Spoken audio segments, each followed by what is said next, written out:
안녕하십니까. 네, 오늘 말씀을 리허설하고 있는데 밑에서 악기 소리가 나서 내려가 보니까 우리 제베프들이 예배를 보는데 드럼을 연주하고 또 기타를 치고 아주 역동적으로 예배를 섬기는 것을 보고 너무나 기뻤습니다. 우리 다음 세대들이 이렇게 하나님을 찬양하고 또 말씀을 사랑하고 또 주님 앞에 나와서 예배를 사모하는 것을 통해 큰 소망이 생겼습니다. 저희들도 뜨겁게 하나님을 찬양하고 또 하나님의 말씀으로 잘 들어서 우리 안에 풍성한 은혜 역사가 있을 수 있기를 바랍니다. 예, 오늘 말씀의 요절인 2장 8절 말씀을 한 목소리로 읽어보겠습니다. 2장 8절. 자, 시작. 우리가 이같이 너희를 사모하여 하나님의 복음뿐 아니라 우리의 목숨까지도 너에게 주기를 기뻐함은 너희가 우리의 사랑하는 자 됨이라. 기도하겠습니다. 거룩하시고 은혜로우신 하나님 아버지, 우리는 참으로 하나님의 사랑을 받을 자격이 없는 죄인들이요 또 복음의 원수로 행하던 자들이었습니다. 무지와 또 죄악 가운데 행하던 저희들에게 일방적인 하나님의 사랑을 베풀어 주시고 무엇보다 이 죄악된 시대에 생명의 말씀, 진리의 말씀, 빛의 말씀을 우리 가운데 허락해 주셔서 감사합니다. 하나님 말씀은 우리 발의 빛이요 등입니다. 하나님의 귀한 이 말씀을 우리가 공부하며 또 묵상하며 또 이 말씀을 전할 수 있는 귀한 사명을 우리에게 유탁하시고 또 은혜를 주신 것을 감사합니다. 오늘 이 시간에도 저희가 이 하나님 말씀을 묵상하며 말씀을 듣기 원합니다. 말씀이 우리 심령에 심겨지고 새겨질 수 있도록 도와주시기를 간절히 기도합니다. 또 이 말씀에 순종함으로 풍성한 열매를 맺고 하나님을 기쁘시게 하는 믿음의 사람들로 성장할 수 있도록 은혜를 덧입혀 주시옵소서. 예수님의 이름으로 기도합니다. 아멘. 지난주 우리가 말씀을 통해서 이 데살로니가 교회는 마게도니아 지방과 아가야 지방에 또 주변의 모든 사람들에게 좋은 소문을 내는 모범적인 교회다 하는 것을 살펴보았습니다. 사도 바울이 불과 3주밖에 복음을 전하지 않았지만 이 데살로니가 교회가 마게도니아 지방과 아가야 지방 그 유럽의 지역에 좋은 소문을 내는 비결이 무엇이었을까? 그게 궁금하지 않습니까? 오늘 2장 말씀은 바로 이 데살로니가 교회가 짧은 시간이지만 모범이 되는 교회로 성장할 수 있었던 그 이유에 대해서 가르쳐주고 있습니다. 첫째는 복음을 전하는 바울이 정말 사랑의 마음을 품고 복음을 전했다는 것입니다. 오늘 말씀의 제목처럼 목숨까지도 주기를 기뻐할 정도로 하나님의 복음을 증거할 뿐만 아니라 말씀을 줄 뿐만 아니라 자기의 목숨을 주려고 할 정도로 모든 것을 쏟아부어서 양들을 사랑함으로 복음을 전했기 때문에 이런 성령의 역사가 있었습니다. 또 한 가지는 말씀을 받아들이는 데살로니가 성도들이 이 말씀을 사람의 말로 받지 않고 하나님의 말씀, 살아계신 하나님의 말씀으로 받아서 순종을 했기 때문에 이 말씀이 큰 역사가 일어난 것입니다.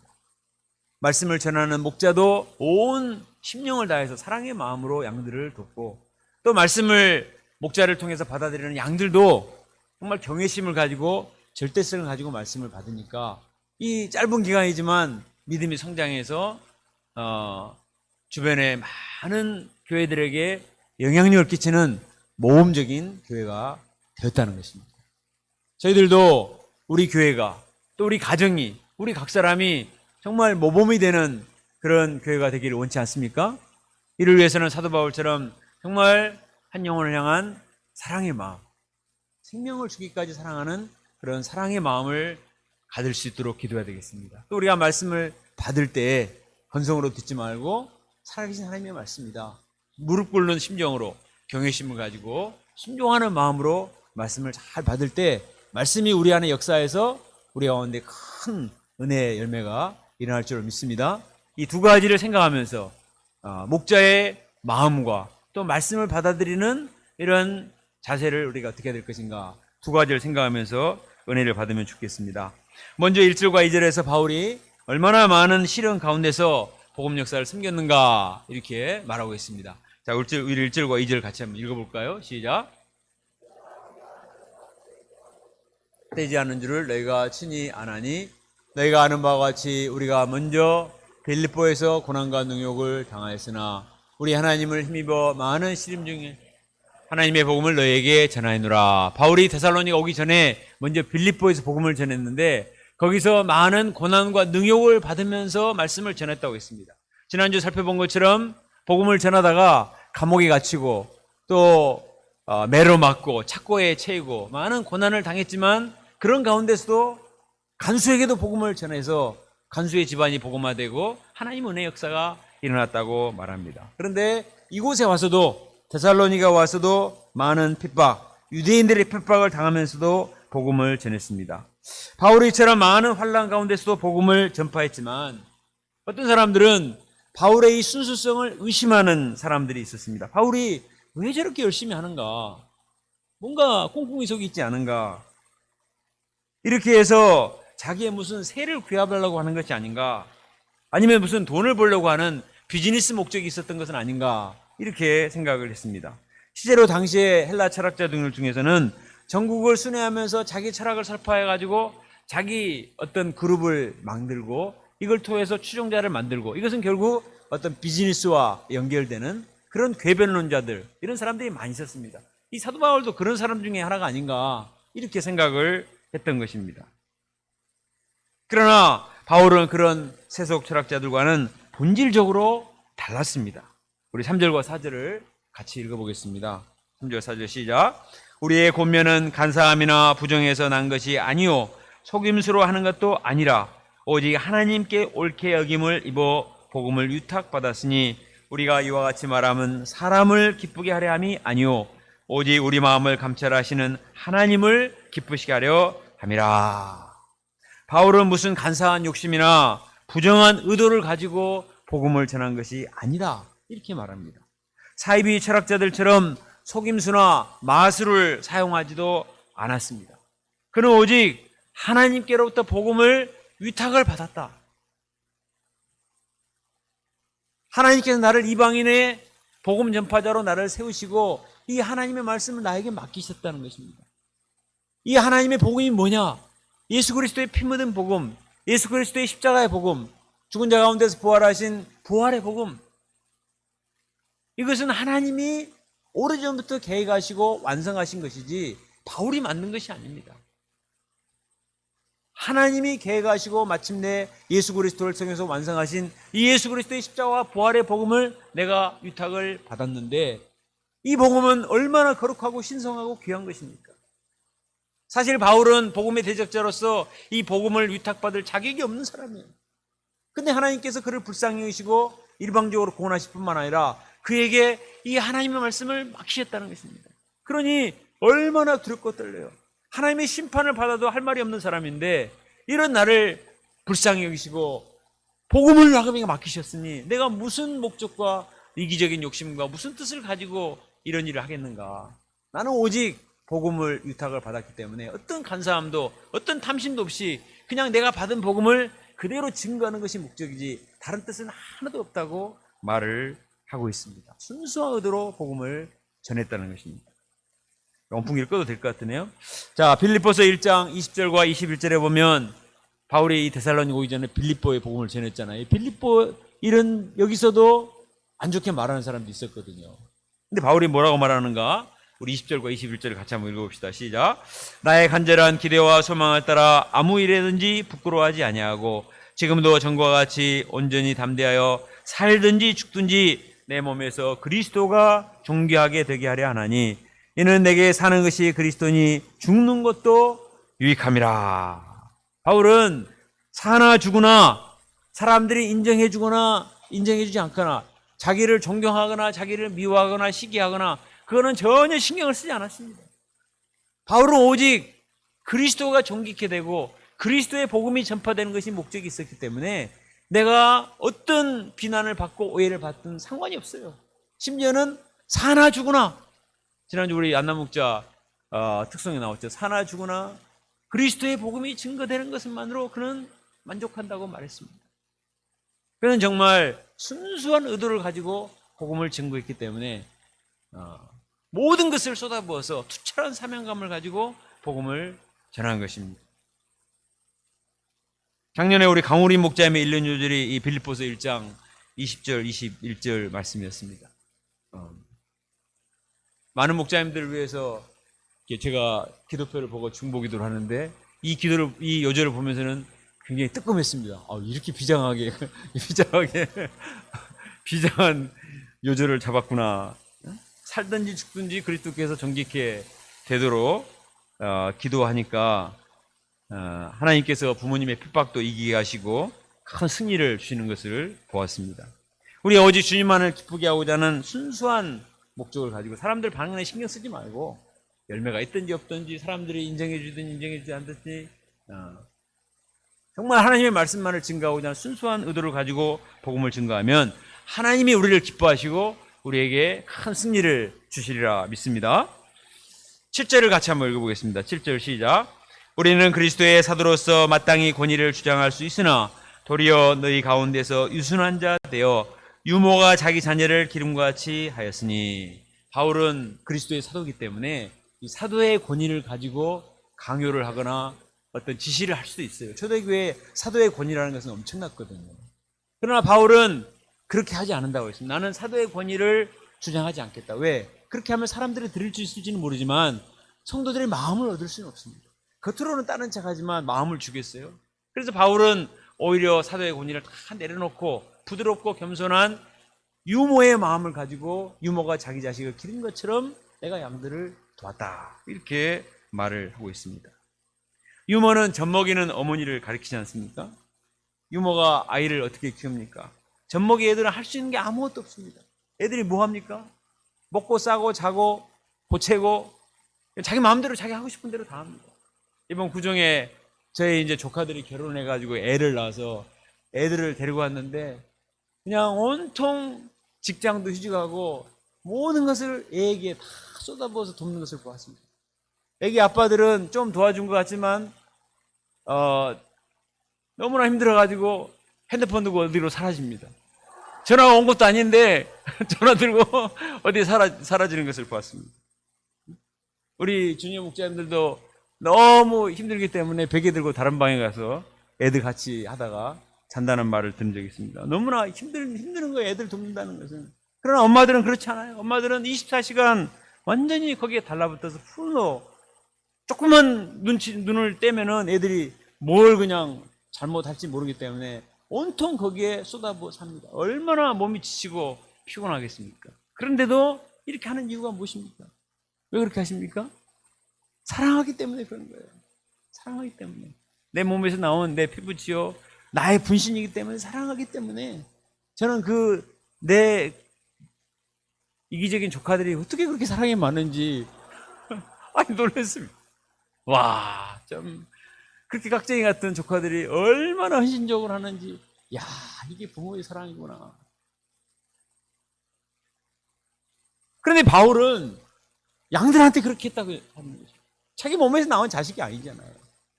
그런데도 유모가 자기 자식을 기름과 같이 그렇게 사랑을 했다고 했습니다. 그런다고 해서 그 사람들이 저 사랑스러운 양이 있는 것도 아니에요. 오늘 말씀 앞에 살펴본 것처럼 바울을 오해하고 상처를 주고 마음고생을 시키는 사람들이 많이 있었지만 바울은 이들을 사랑했습니다. 자, 8절을 같이 한번 읽어봅시다. 8절 시작. 우리가 같이 너희를 사모하여 하나님의 복음뿐 아니라 우리의 목숨까지도 너에게 주기를 기뻐함은 너희가 우리의 사랑하는 자 됨이라. 바울은 얼마나 양들을 사랑했던지 자기의 목숨까지 주기를 기뻐했다고 했습니다. 야,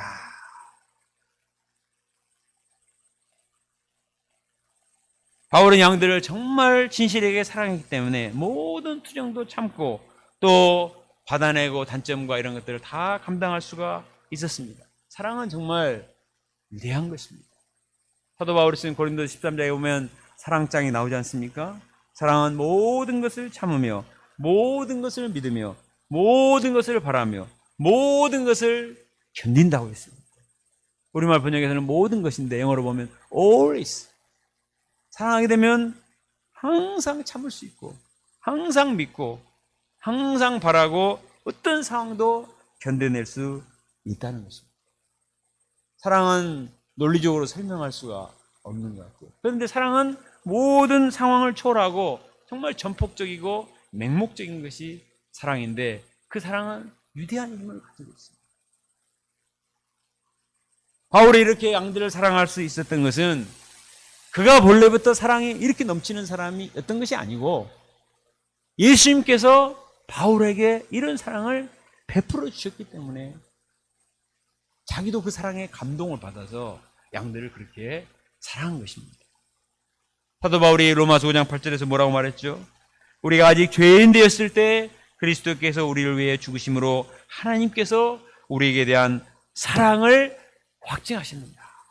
내가 잘해서, 내가 훌륭해서, 내가 의로워서 나를 특별히 사랑한 것이 아니라 내가 죄인 됐을 때 폭행자요, 비방자요, 대적자였는데 이런 나를 위해서 자기 하나밖에 없는 독생자를 내어주심으로 나에게 대한 당신의 사랑을 확증하셨다. 이 사랑을 생각할 때 바울은 정말 터져버릴 것 같은, 내가 뭐라고, 복음의 원수요 대적자는 하나님이 금방 심판해도 아무 할 말이 없는 죄인인데 이런 나를 위해서 독생자 예수님을 허락해 주시고 부활하신 예수님이 나타나셔서 사울아 사울아 내가 어찌하여 나를 핍박하느냐, 내 칼을 받아라 이렇게 한 게 아니라 내가 너를 이방인의 그릇으로 택하노라. 복음을 위탁해 주셨단 말이에요. 다른 훌륭한 사람들도 많이 있는데 그런 사람들 놔두고 아무 의도 공로도 없는, 자랑할 것도 없는 죄인 중에 계신데 이런 나를 사랑하시고 일방적인 은혜를 베풀어 주시고 나에게 이 소중한 복음, 이 그리스도의 피 묻은 복음, 십자가의 복음, 부활의 복음을 나에게 맡겨주셨으니 자기가 받은 사랑이 너무나 한량없는 것입니다. 이 사랑을 내가 어떻게 갚을까? 이 주님을 향한 펄펄 끓는 사랑을 양들에게 쏟아부은 것입니다. 그래서 양들을 위해서 내가 뭐든지 주고 싶고, 아무리 양들이 오해를 하고 상처를 주고 이렇게 해도 그걸 다 감당하면서 나의 목숨까지도 주고자 하는 각오를 하고, 누가 그렇게 시켜서 한 게 아니고 자발적으로 그리스도의 사랑이 강권하였기 때문에 자발적으로 그 마음으로, 그 사랑으로 양들을 사랑한 것입니다. 우리가 사랑이 없으면 커피 한 잔도 사주기 어렵습니다. 마음이 없으면 아무리 옆에서 많이 가까이 지낸 사람도 카톡 한 글자 이렇게 마음을 담아서 하기 어려워요. 그렇잖아요. 마음이 없으면, 사랑이 없으면 안 됩니다. 그러나 사랑하면 뭐든지 해주고 싶습니다. 다 주고 싶어요. 언젠가 우리 제가 탁구 치는데 화모니 목자님 별에서 그 핸드폰이 막 울려요. 그래서 누구 전화인가 이렇게 보니까 내 사랑 이렇게 써졌어. 내 사랑. 아니 내 사랑이 누군가 했더니 우리 와이프요. 그래서 화모니 목자님, 그럼 사모님은 뭐라고 써요? 그랬더니 귀한 종 이렇게 쓴대요. 와 정말 너무나 부럽습니다. 얼마나 사랑했으면 핸드폰에도 내 사랑이라고 써놓고. 나는 막내딸인 줄 알았어요. 근데 사랑하게 되면은 모든 걸 주고 싶고 모든 것을 베풀고 싶고 합니다.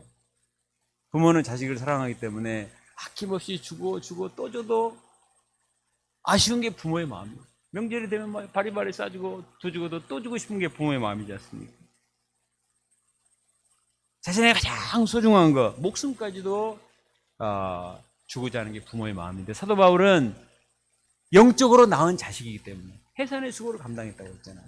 한 사람 한 사람을 형식적으로 한 것이 아닙니다. 하나님이 나에게 복음을 전하고 있으니까 택배 기사가 전달하듯이 그냥 전달만 하고 간 게 아닙니다. 그리스도의 복음뿐만 아니라 생명까지, 나의 목숨까지 주기를 기뻐했다. 어떤 사람은 정말 이쁜 사람도 있을 수가 있어요. 양들이 말을 잘 들으면. 그러나 어떤 사람은 힘든 사람이 있을 수도 있는데 어떤 사람이든 바울은 품고 그들에게 생명을 주기까지 사랑했다는 것입니다. 죄인인 자신을 위해 십자가에 자신의 생명을 내어주신 예수님의 사랑을 받았기 때문에 그 사랑이 바울을 변화시켰고, 이제는 바울도 다른 영혼들을 사랑하고 품고 섬길 수 있는 사랑의 사도로 변화시킨 것입니다. 그 뜨거운 사랑이 단 3주지만 너무나 강력하게 데살로니가 성도들의 마음에 각인이 되었어요. 그래서 감동을 받고, 목자가 없지만 그들은 자생적으로 교회를 형성하고 성장할 수가 있었어요. 지난주 수요일 날 국민일보 미션란에 보니까 이 허드슨 테일러에 대한 기사가 실렸어요. 허드슨 테일러에 대한 일대기 영화를 만든다는 그런 내용인데, 그 첫 문장이 무슨 내용이냐면, 허드슨 테일러가 마지막을 남긴 말인데 이 말이 참 울림이 있었습니다. 무슨 말이냐면, 내게 만일 1000개의 목숨이 있다면 단 하나도 남김없이 중국을 위해서 바치겠다. 내게 만약에 1000개의 목숨이 있을지라도 그것을 하나도 남김없이 전부 중국 영혼들을 위해서 바치겠다.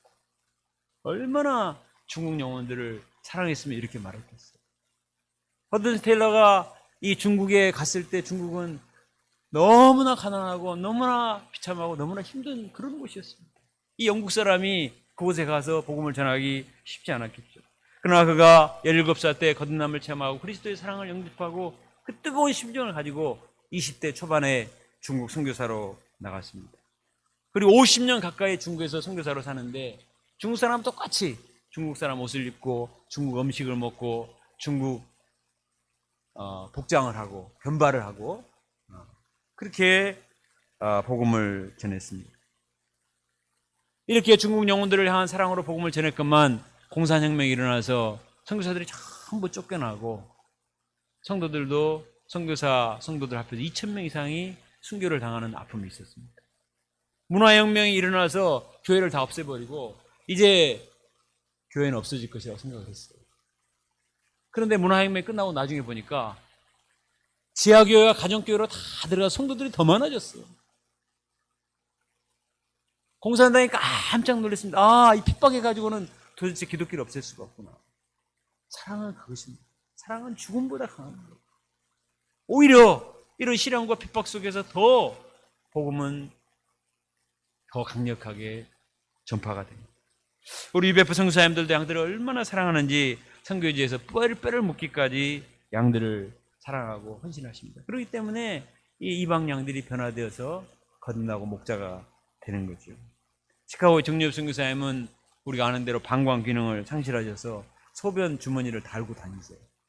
그런데도 새벽 기도부터 시작해가지고 모든 모임에 하나도 빠짐없이 다 참석을 하십니다. 나는 이제 나이가 많으니까 그냥 나는 몸이 안 좋으니까 그렇게 핑계댈 수도 있는데 이렇게 다 참석하면서 자기도 몸이 안 좋은데 더 몸이 아픈 사람 기도해주고 돌봐주고 사모님이 안 계시는데도 사랑을 베푸니까 사람들이 그분 존재만으로도 감동을 받는다고 했습니다. 남아공에서 오신 이재임 선교사님은 아프리카 양들을 처음에는 사랑하기 힘들었다고 했습니다. 왜냐하면 약속을 안 지키고 거짓말을 너무 많이 하니까. 그래서 제가 물어봤습니다. 어떻게 아프리카에서 이렇게 선교사를 하세요? 그랬더니 정이 드니까 사랑스러워요. 30년을 그들과 같이 살다 보니까 이제는 자식이 됐습니다. 그래서 그러려니 하고 이제는 영적인 자식으로 생각하니까 정이 드니까 너무 사랑스럽고요. 그래서 이 아프리카에서 계속 양들을 감당을 하고 있는 것입니다. 진실한 사랑은 모든 조건과 모든 역경을 다 초월한 것입니다. 우리가 올해 양들을 도우면서도 다른 엄청난 것이 필요한 것이 아니고 정말 사랑이 있으면 사랑은 만국 공통을 말이 잘 안 통해도 느끼거든요. 그리스도의 복음뿐만 아니라 목숨까지 주고자 하는 그 사랑으로 양들을 도울 때 하나님께서 어떤 완악한 양도 마음을 감동시키시고 변화시키시는 은혜 역사를 이루시리라 믿습니다. 바울은 이런 유모의 사랑으로 양들을 도왔는데 그것만 한 것이 아니고 또 한 가지는 아버지의 사랑으로 양들을 도왔다 이렇게 말을 하고 있어요. 11절과 12절을 같이 읽어보겠습니다. 시작. 너희도 아는 바와 같이 우리가 너희 각 사람에게 아버지가 자기 자녀에게 하듯 권면하고 위로하고 경계하노니 이는 너희를 부르사 자기 나라와 영광에 이르게 하시는 하나님께 합당히 행하게 하려 함이라. 자녀들을 키울 때 엄마의 사랑이 절실히 필요합니다. 그러나 엄마의 사랑만 가지고는 부족해요. 아이들이 얼마나 사랑스럽지만 그러나 아이들도 똑같은 죄성을 타고난 죄인이기 때문에 이 아이들의 훈육과 경계와 연단이 반드시 필요한 것입니다. 그것은 아버지가 하는 거예요. 그래서 사도 바울은 뭐라고 말합니까? 권면과 위로와 경계, 권면하고 위로하고 경계, 때로는 꾸중하고 또 야단도 치고 바로 잡아주는 역할은 아버지가 하는 것입니다. 손흥민 선수가 오늘날 같이 세계적인 선수가 된 것은 아버지의 절대적인 도움과 사랑이 없이는 되지 않았다고 자기가 이렇게 말을 하지 않습니까? 양들을 제자로 키울 때도 아버지 사랑이 절실히 필요합니다. 예수님이 양들이 오면 처음에는 전폭적으로 받아주고 사랑하고 섬기셨지만 다음에는 훈련을 하셨어요. 때로는 막 엄한 말까지 했습니다. 오늘 아침 일어나시고 보니까 세례요한이 어떻게 합니까? 사람들이 막 오는데 이 독사의 자식들아, 누가 임박한 진노를 피하라 하더냐? 도끼가 나무 뿌리에 놓였느니라. 회개에 합당한 열매를 맺으라. 얼마나 무시무시한 말을 하는, 우리가 그렇게 하면 다 도망갈 것 같은데 많은 사람들이 막 왔습니다. 막 회개 사목하고 세례를 받고자 한 거예요. 왜 그래요? 겉으로는 너무너무 무시무시한 말 같지만 그 메시지 속에는 아버지의 사랑이 있는 거예요. 자기들이 말은 안 하지만 그 마음속에 독사의 독을 품은 악한 음란과 미움과 시기심과 이런 죄성이 있다는 것을 인정하지 않을 수가 없잖아요. 아무도 그것을 건드려준 사람이 없어요. 아무도 지적해주고 책망해주고 그것을 훈련시켜준 사람이 없었습니다. 그런데 이 세례요한이 분명하게 지적하면서 그들을 돌이키도록 얘기하니까 그 아버지의 사랑을 느끼고 수많은 사람들이 와서 자복하고 주님께로 돌아오는 역사가 일어났습니다. 사랑을 베품에 있어서 감당만 해주는 것은 한계가 있어요. 어떤 사람은 관계성만 잘 맺추기 위해서 감당만 해줍니다. 그러나 오늘 사도 바울은 하나님께 합당한 자로 세우게 하려 합니다. 그리스도의 형상을 닮은 사람으로 세우기 위해서는 감당만 해주는 유모의 사랑만큼은 안 돼요. 그 사람의 죄성과 싸워주고 씨름해주고 또 그 사람을 끝까지 이렇게 팔로 파는 게 필요하단 말이에요. 사무엘 선사님의 전기 읽어보셨습니까? 거기 보면 모스크바 한 아브라함 선교사님의 간증이 거기 있습니다. 이분이 지부장으로 있을 때 사무엘 선사님 이런 방향을 주셨습니다. 러시아 정복을 위해서 하루에 100개씩 러시아 단어를 외우고 시험을 쳐서 그 결과를 시카고에 보내라, 이렇게 방향을 줬습니다. 처음에는 신실하게 감당하다가 나중에 꾀가 나서 시험을 안 보고 대강 엉터리로 해서 보냈습니다. 90년도니까 무슨 사진을 찍어서 보낸 것도 아니고 어떻게 해서 보냈습니다. 근데 사무엘 선사님 어떻게 아시고 무섭게 책망을 하면서 러시아 양들에게 복음을 전하려고 하는데 러시아가 그렇게 엉터리하면 되겠는가? 이렇게 말을 했다고 했습니다. 깜짝 놀라서 자기의 거짓된 죄를 회개하고 그 뒤부터 절대적으로 단어 암기를 했을 때 러시아가 많이 늘었다고 했습니다. 사무엘 선사님 만약에 하나님 선사님에게 아이고 본국에서 부부가 다 의사로 살다가 이 추운 러시아 땅에 선교사로 와서 고생하시고 훌륭하십니다, 이렇게만 했다면 내가 괜찮은 사람이구나. 그리고 막 그냥 단어를 외우면서 러시아 양들을 섬기려고 하지 않았을 것입니다. 그분의 진짜 사랑은 감당해주는 사랑이기도 하지만 정말 러시아 양들이 돕기 위해서는 빼어난 현지 언어를 할 수 있는 목자로 훈련하는 사랑이었습니다. 이것을 통해서 자기가 깨어서 투쟁했을 때, 순종했을 때 어학이 성장하게 되고 또 하나님 은혜를 많이 체험했다고 했습니다. 우리도 양들을 사랑함에 있어서 유모의 사랑과 또 아비의 사랑을 잘 균형 잡게 해서 우리 양들도 돕든 자녀들도 돕든 이런 자세로 해서 믿음의 거목들, 예수 그리스도의 좋은 군사들을 키워낼 수 있기를 간절히 기도합니다.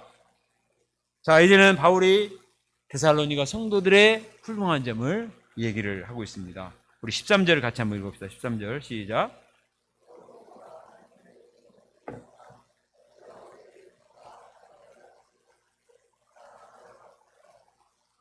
말씀을 받으니 진실로 그러하도다 이 말씀이 또한 너희 믿는 자 가운데서 역사하느니라. 사도 바울이 데살로니가 성도를 생각할 때 항상 감사한 것은 뭐냐면 이들이 복음의 배경 지식이 없는데도 불구하고 이 말씀을 바울의 무슨 인간적인 철학으로 듣고 이렇게 하는 것이 아니라 하나님의 말씀으로, 신적인 권위가 있는 하나님 말씀으로 듣고 말씀을 겸손하게 받아들이더라는 것입니다.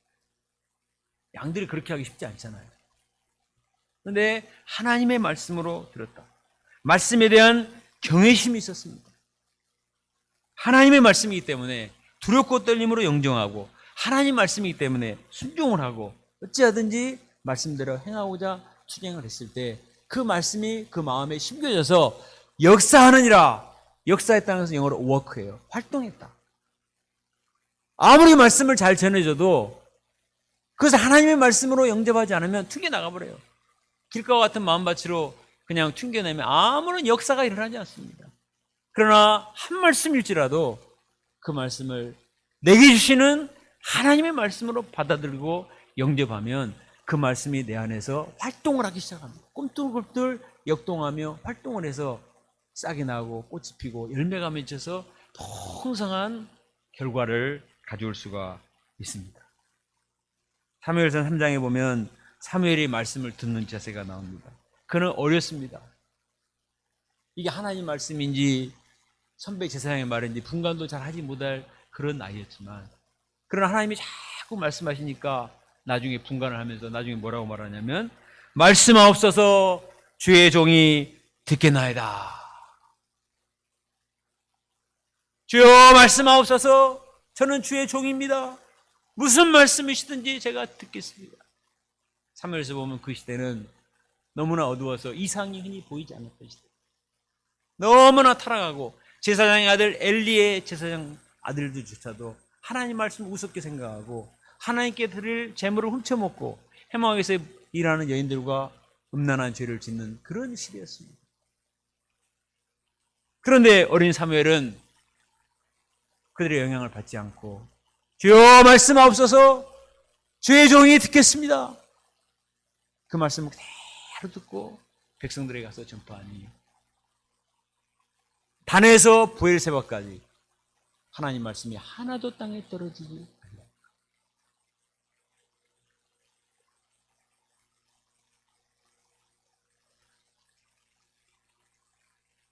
사무엘상 2장 30절에 하나님이 이런 말씀하세요. 나를 존중히 여기는 자는 내가 존중히 여기고 나를 멸시하는 자는 내가 경멸하리라.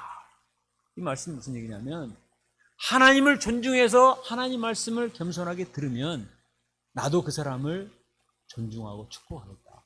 그러나 나를 멸시해서 말씀을 멸시하면 나도 그 사람을 버리겠다는 것입니다. 실제로 그랬어요. 사울이나 엘리 제사장은 왕의 자리에 있고 제사장의 자리가 있지만 하나님 말씀을 잘 안 들었습니다. 하나님 말씀을 우습게 생각했기 때문에 하나님도 그들을 버리셨어요. 그러나 다윗이나 이 사무엘은 막둥이이고 어린 나이였지만 하나님 말씀을 경외하고 주여 말씀하옵소서 무슨 말씀이든 제가 다 듣겠습니다. 말씀을 믿고 순종했기 때문에 하나님이 그들을 높이셨습니다. 오늘날 시대의 가장 큰 문제는 말씀에 대한 권위가 떨어집니다. 말씀에 대한 절대성, 말씀에 대한 경외심이 없습니다. 자기 생각대로 다 재단을 하고 자기 마음대로 살아요. 그러나 이 사무엘상 2장 30절 말씀에 비춰보면 이거는 너무나 위험한 거예요. 내가 말씀을 버리면 하나님도 나를 버립니다. 그러나 내가 좀 힘들어도 하나님 말씀을 경외하고 말씀대로 살고자 몸부림을 치면 하나님이 요즘 이런 사람이 있네. 하나님이 다 지켜보시다가 반드시 결정적인 순간에 들어 쓰시고 축복하십니다. 어떤 사람은 그렇게 말해요.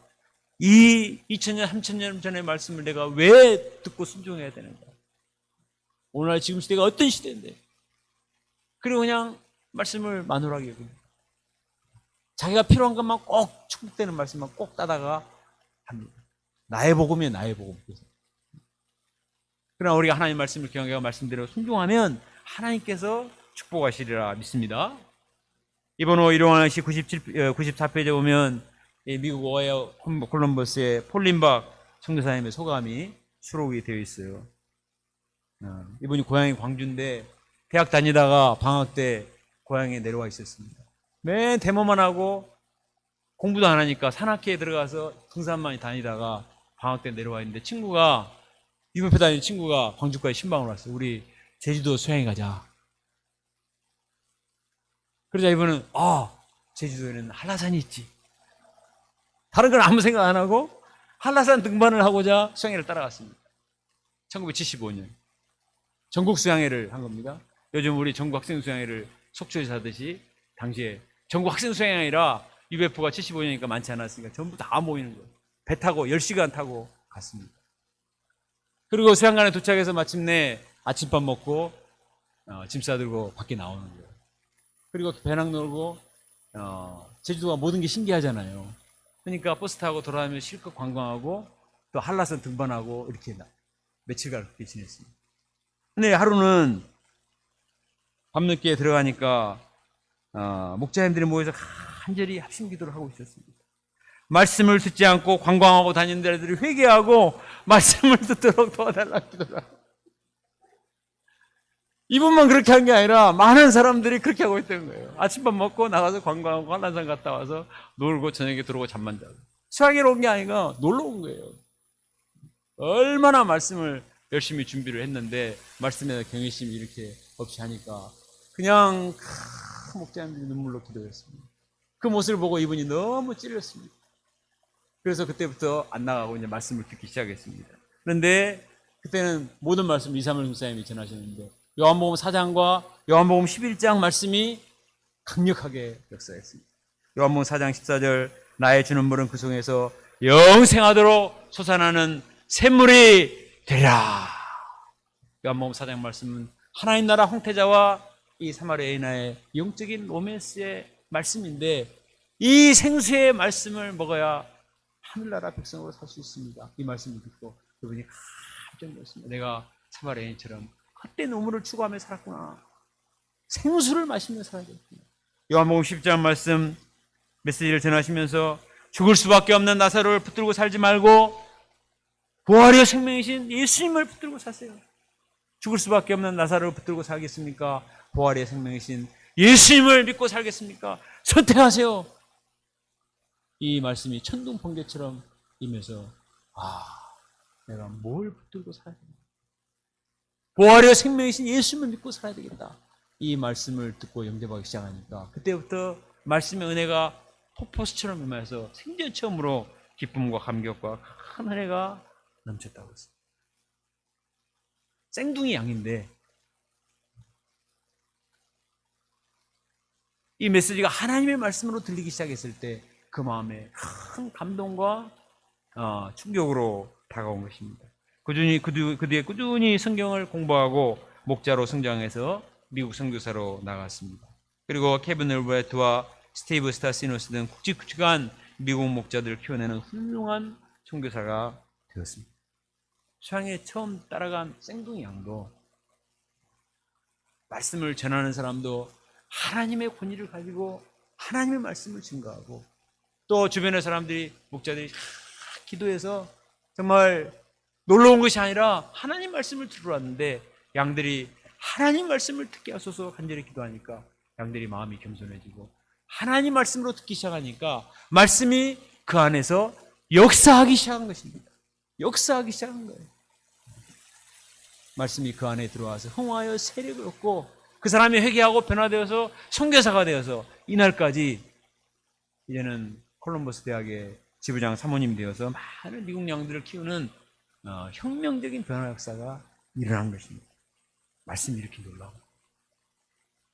말씀 우습게 생각하고 제껴놓으면 아무런 역사가 일어나지 않아요.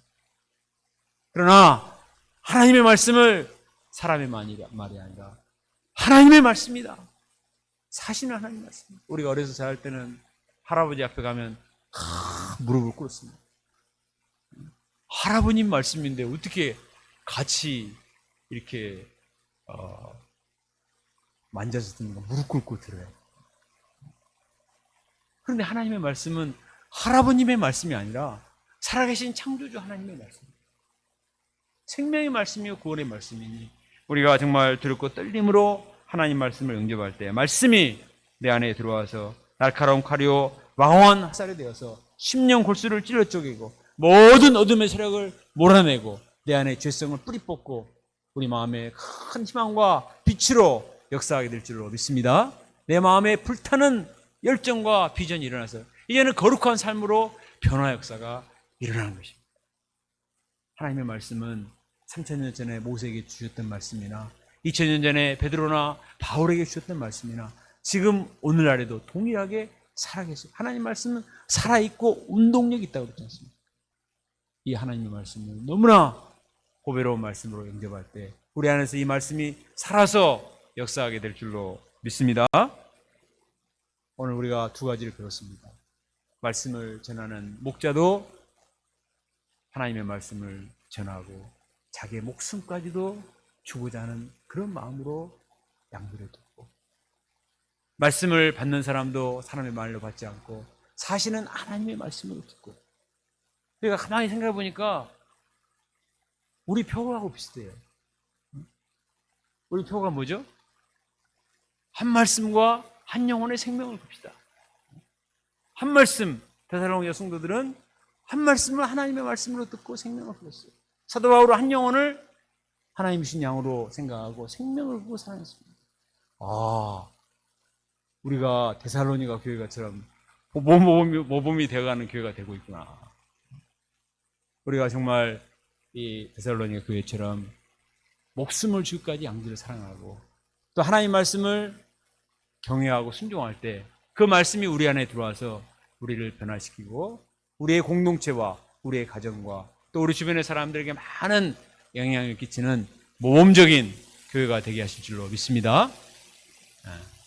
하나님께서 우리에게 양들에 대한 뜨거운 사랑과 말씀에 대한 경외심과 뜨거운 열정을 허락해 주셔서 2023년 우리에게 풍성한 열매를 맺게 하시기를 간절히 기도합니다.